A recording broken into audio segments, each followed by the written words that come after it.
الحمد لله الذي جعل رمضان شهرا مباركا وفرض فيه الصيام وأعد فيه فضلا كبيرا وأجرا عظيما. أشهد أن لا إله إلا الله وحده لا شريك له وأشهد أن محمدا عبده ورسوله المبعوث رحمة للعالمين.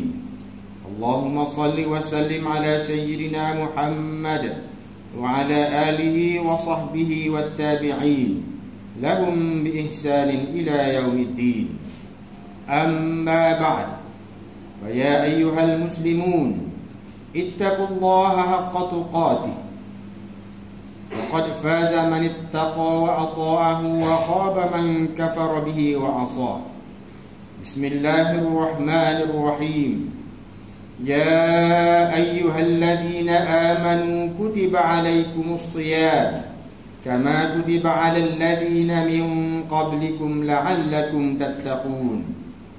Artinya, wahai orang-orang yang beriman, diwajibkan ke atas kamu berpuasa sebagaimana diwajibkan ke atas orang yang terdahulu daripada kamu, supaya kamu bertakwa.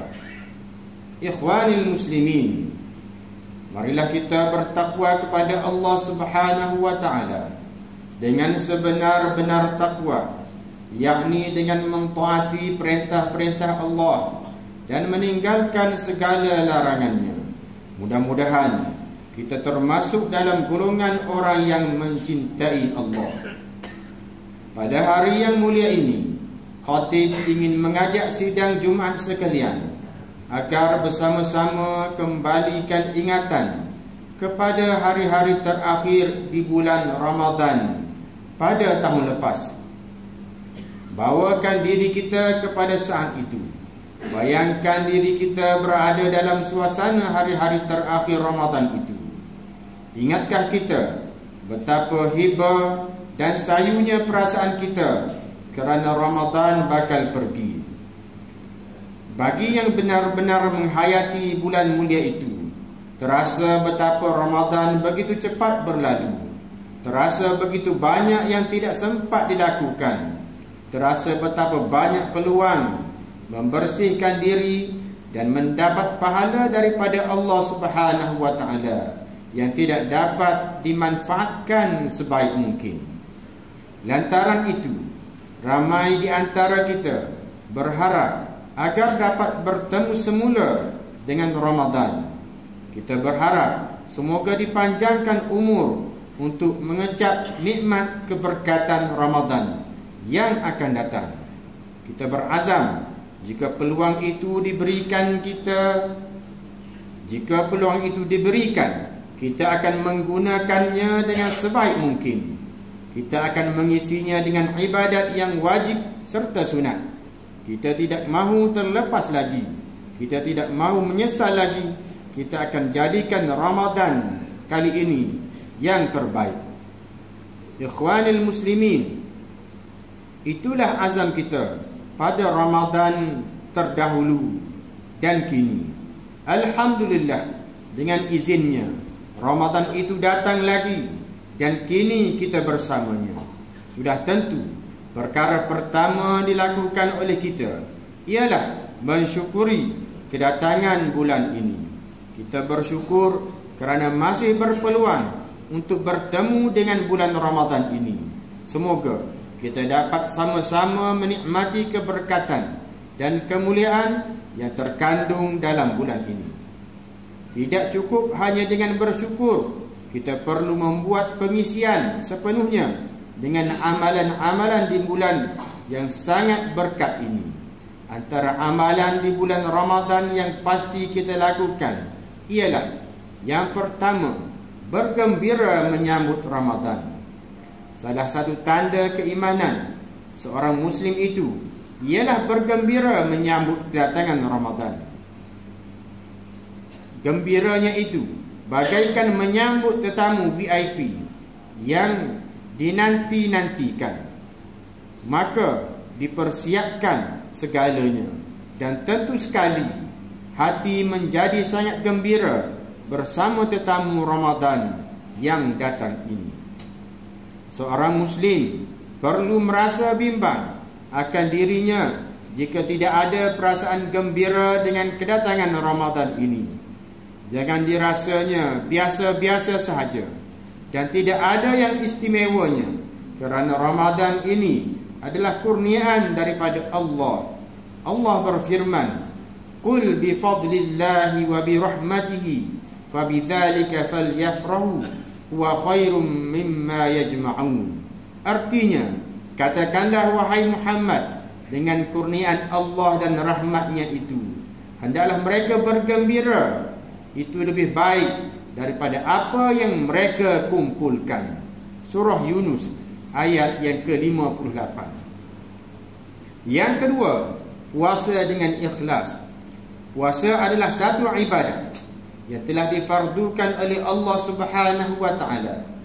Allah telah menyatakan tentang puasa di dalam hadis qudsi yang berbunyi, qala Allah azza wa jalla, kullu amali ibni adam lahu illa as-shawm fa innahu li wa ana ajzi bih.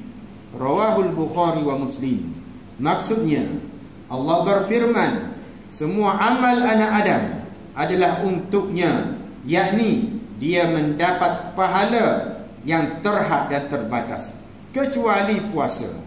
Ia adalah untukku dan aku sendiri yang akan memberi balasannya. Puasa itu adalah rahsia. Tidak ada satu perbuatan pun ketika seseorang sedang berpuasa ada orang yang menyaksikannya. Berbeza dengan ibadat-ibadat lain seperti salat, zakat dan haji yang sudah pasti ada orang lain yang melihatnya.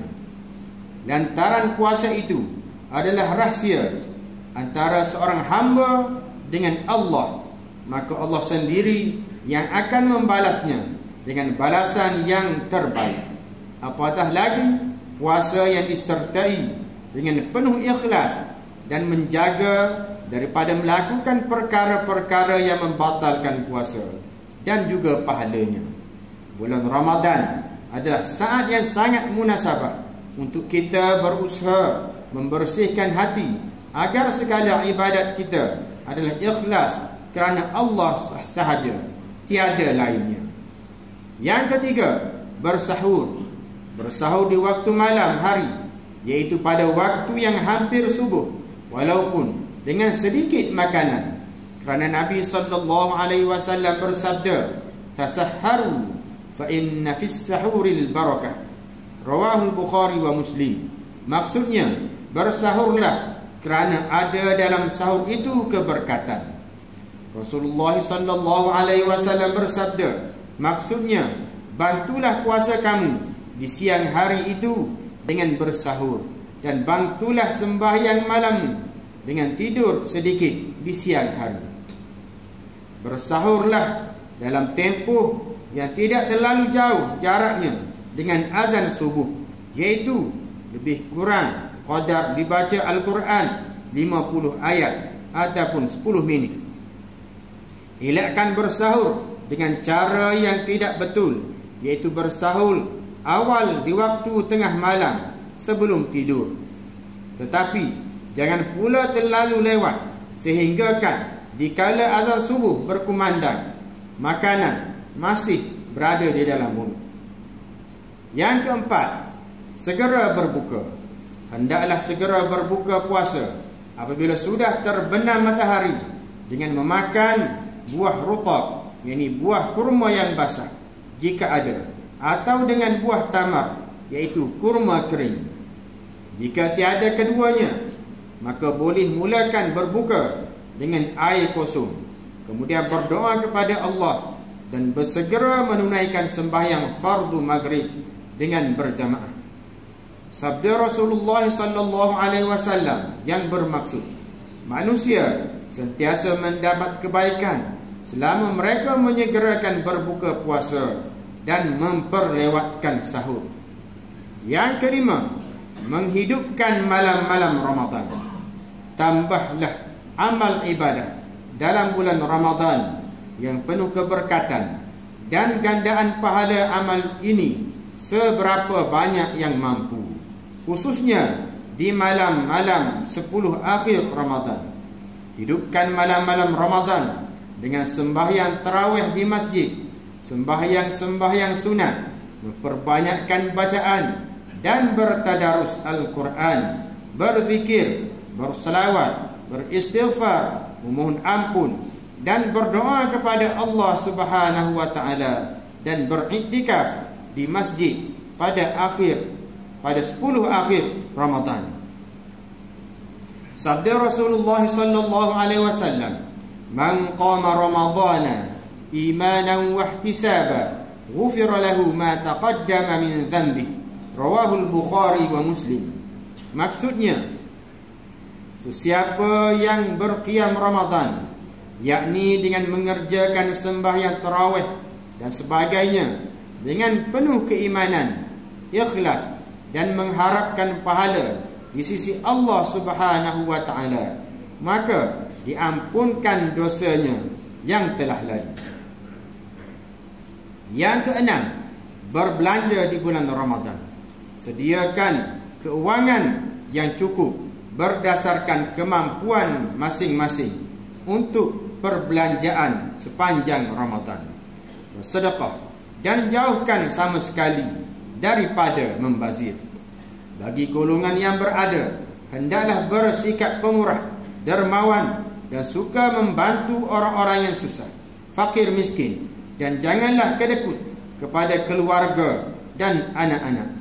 Sediakan majlis berbuka puasa jika mampu, walaupun sekadar majlis berbuka puasa bersama keluarga, atau menumpang sedikit sumbangan untuk majlis berbuka puasa di masjid, kerana sangat besar pahalanya. Sebaik-baik sedekah adalah sedekah dalam bulan Ramadan. Yang ketujuh, menjaga solat berjamaah 5 waktu. Hendaklah kita sentiasa menjaga solat 5 waktu dengan berjamaah, sama ada di masjid, surau atau musalla di tempat kerja. Ada juga di kalangan kita yang hanya hadir solat berjamaah ketika bertarawih sahaja, tetapi tidak hadir berjamaah solat fardu 5 waktu. Sepatutnya kita hadir solat berjamaah pada setiap waktu, sama ada waktu solat fardu dan pada waktu tarawih. Ikhwanil muslimin, akhirnya marilah kita menghidupkan bulan Ramadan tahun ini bersama-sama amalan Ramadan dengan sempurna, agar kita tidak lagi menyesal pada penghujung Ramadan nanti. Khatib mengucapkan selamat menghidupkan bulan Ramadan pada tahun ini dengan terbaik dan cemerlang. Ramadan Karim. Ikhwanil muslimin, marilah kita berdoa kepada Allah Subhanahu wa taala agar mengangkat wabak yang sedang melanda negeri dan negara kita ini. Perbanyakkanlah melakukan amal soleh dan menghindari kemurkaan Allah Subhanahu wa taala. Perlu diingatkan bahawa mengambil rasuah dan salah guna kuasa, mengambil bahan-bahan yang memabukkan dan salah guna dadah adalah perbuatan haram dan hina serta buruk akibatnya di dunia dan akhirat.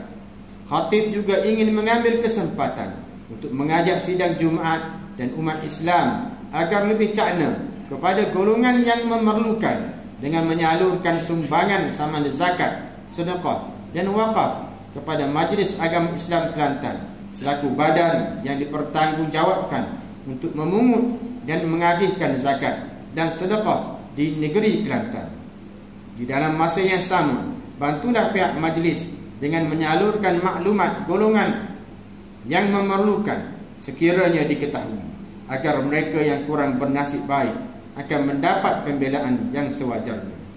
Barakallahu li wa lakum fil Qur'anil azim wa nafa'ani wa iyyakum bima fihi minal ayati wa dzikril hakim wa taqabbala minni wa minkum tilawatahu innahu huwas samiul alim. Aqulu qawli hadha wa astaghfirullaha li wa lakum wa li jami'il muslimina wal muslimat wal mu'minina wal mu'minat fastaghfiruhu faya fawzal mustaghfirin wa ya najatat taibin.